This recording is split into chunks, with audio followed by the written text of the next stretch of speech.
Welcome back. This is episode 11 now, and we are really getting on with this, man. Today, I've been battening out these roof vents. I've ended up using two just to bring it all the way back so it's a solid structure. I've also decided to do all these all the way down, top of the walls and the edge of the ceiling. I didn't want them flopping around. I think it's just sensible to do that. So I've done that both sides, all the way down. I just need now to sort out what I'm doing here. So I'm not putting the storage in initially.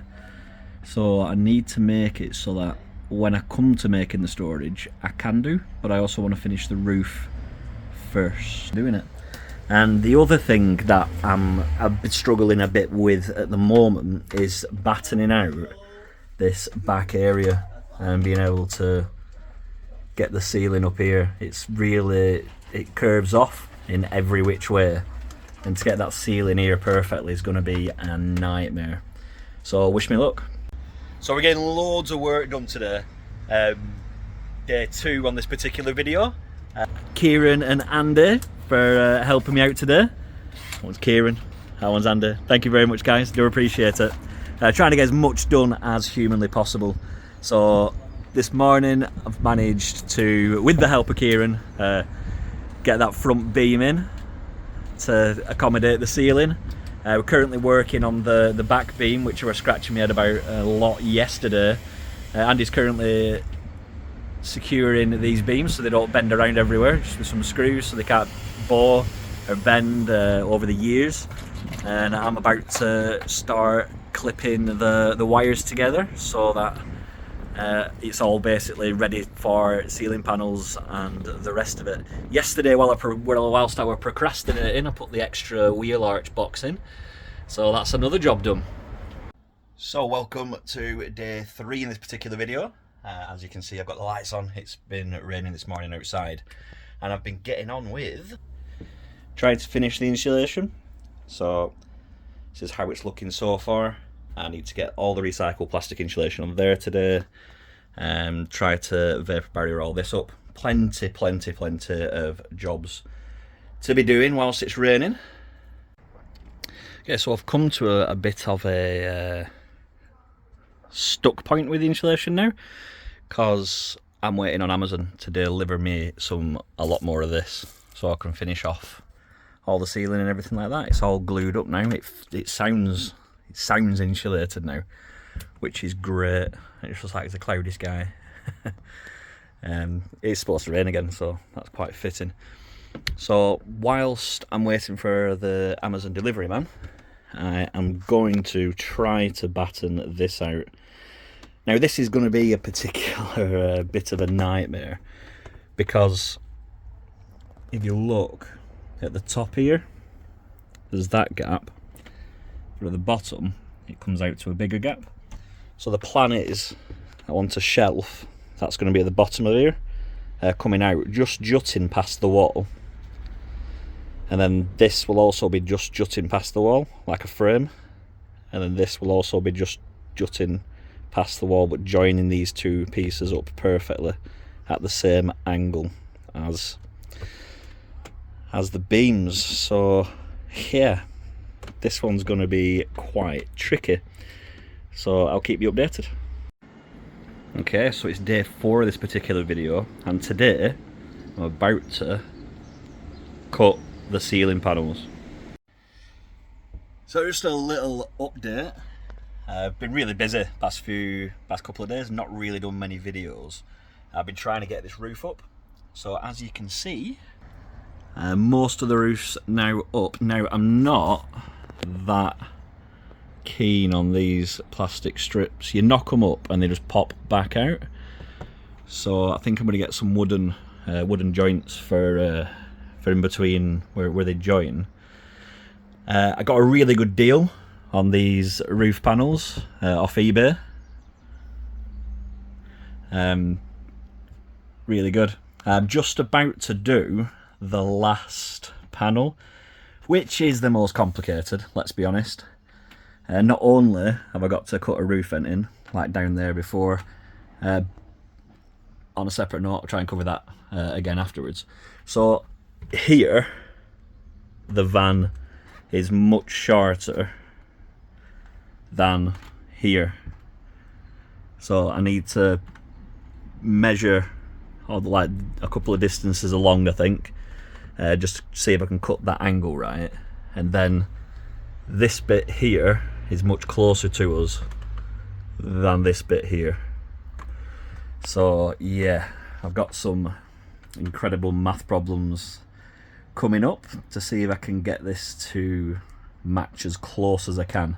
Now, the note on the van roof, I saw on YouTube, I'm not sure what it's called, Greg Virgo or something like that, and he put his board up first on purpose, leaving this gap.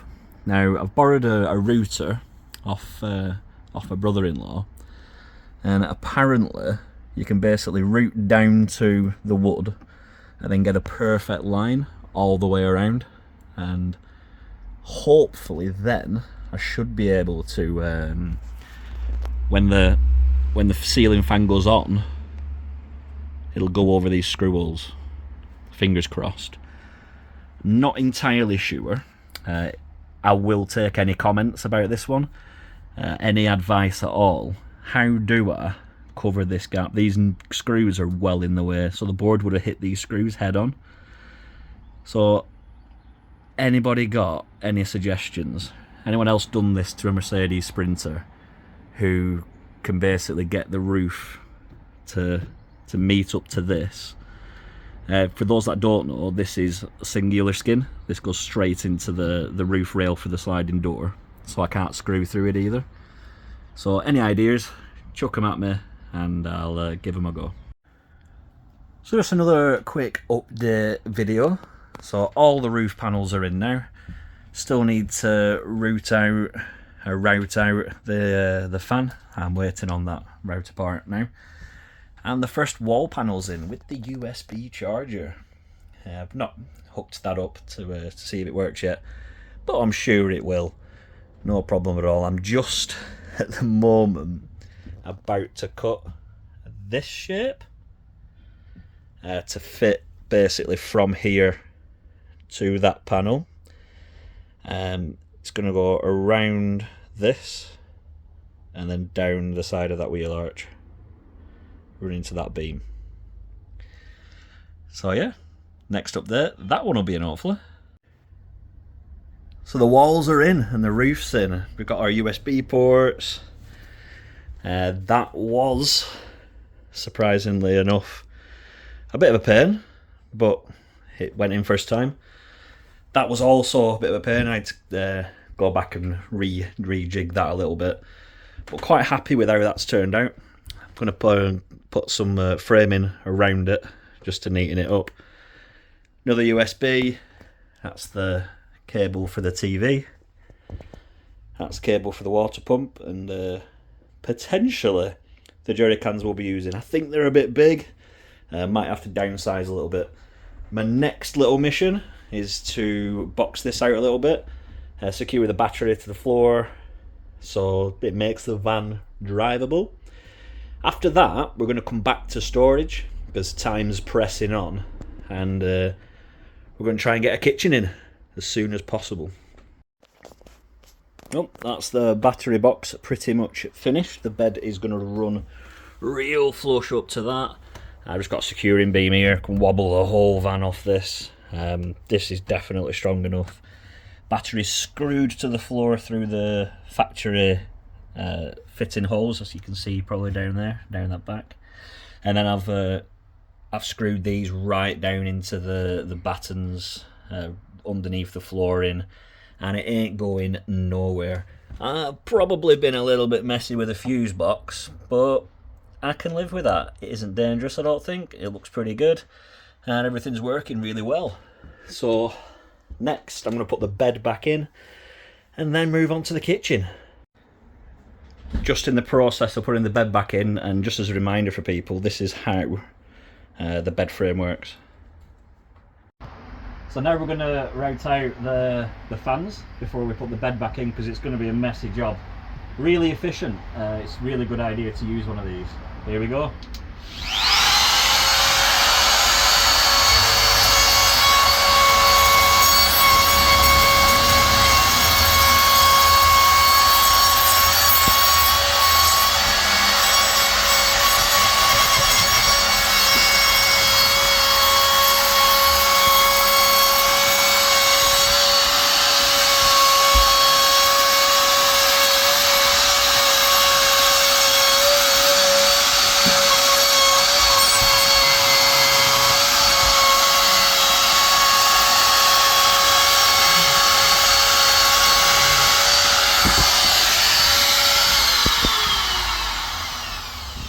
There we go, perfectly cut out roof bed.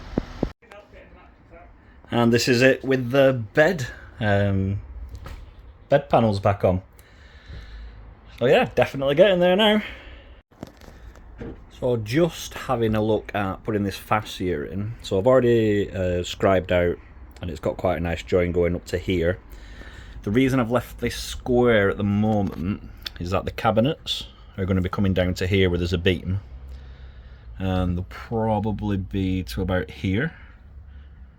So I'm wondering whether to round this off just to get that effect. But then even if I rounded it off, we'll end up with a straight up, or do a rounded off earlier, curve it and then go up. Just not sure entirely what to do here. It needs to be a decision, and it needs to be now, really. Here I've purposely gone in there because this is where I'm going to join the second piece. So the second piece will obviously come from the floor up to this point, around this corner, and then around hopefully to the seating area. I'm using this camp chair as a template for sitting in. So this will roughly be how wide the seats will come out, and then this area here will essentially be access to all the storage under the bed. So that's the fascia nicely curved out. I don't think I've done too bad a job. And then from there it'll run up to cabinets eventually. Not doing them straight away, we're going to recoup a little bit first. So it's going to be putting a kitchen in next. So I think that's probably enough watching for you for this episode. I think I should do a whole different video for the kitchen build. So quite a lot's happened in this episode. I can't even remember half of it, but we are really getting there. So do stay tuned for the next episode, which will be coming out on Sunday or Monday. So just keep your eyes peeled, where we should have a kitchen and a seating area.